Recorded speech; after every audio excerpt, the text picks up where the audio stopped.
Okay, today we're going to learn about extended metaphors. The term extended metaphor refers to a comparison between two unlike things that continues throughout a series of sentences in a paragraph or lines of a poem. It is often comprised of more than one sentence and sometimes consists of a full paragraph. You already know what a metaphor is. It's a comparison of two unlike things without using the words like or as. We're going to look at the poem Oranges by Gary Soto.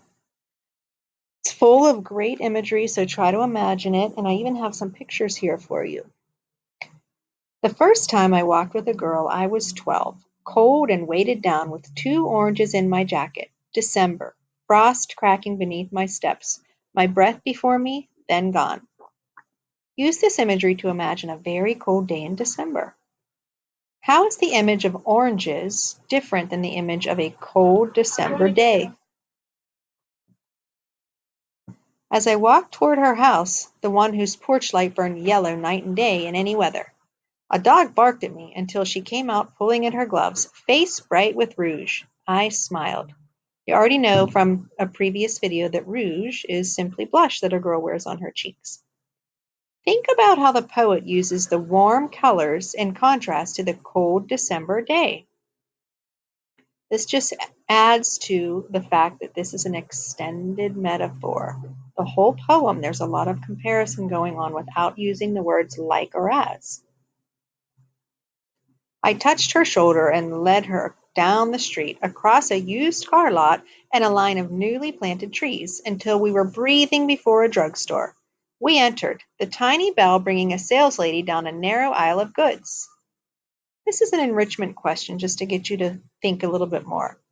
Think about newly planted trees on this slide. What might they symbolize? I turned to the candies, tiered like bleachers, and asked what she wanted. Light in her eyes, a smile starting at the corners of her mouth. I fingered a nickel in my pocket. Why does the poet use the line light in her eyes? Again, think about the contrast going on in this whole poem.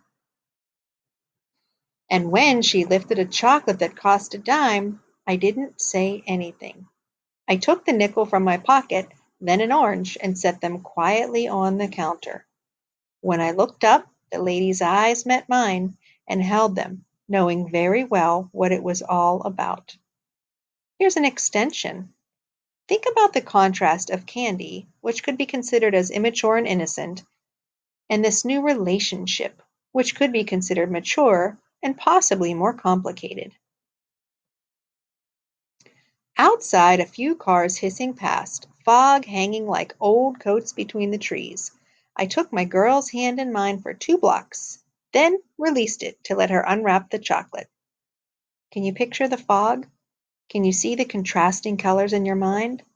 Gray versus the red in her cheeks, the orange in the fruit, the yellow in the porch light.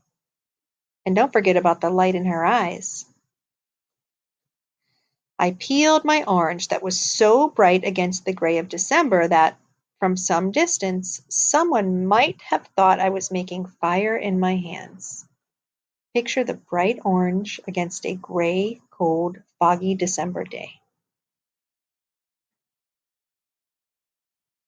Here's just a little more information. Extended metaphor. Gary Soto's poem Oranges uses contrast between brightness and dullness, warmth and cold, and young and old to convey a romantic experience between the narrator and his girlfriend. The poet reminds us that the memory of an innocent first love can warm the heart and burn bright in one's memory.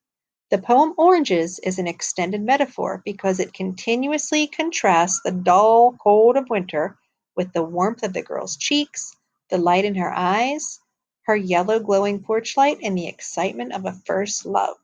Can you find any more contrast throughout this poem?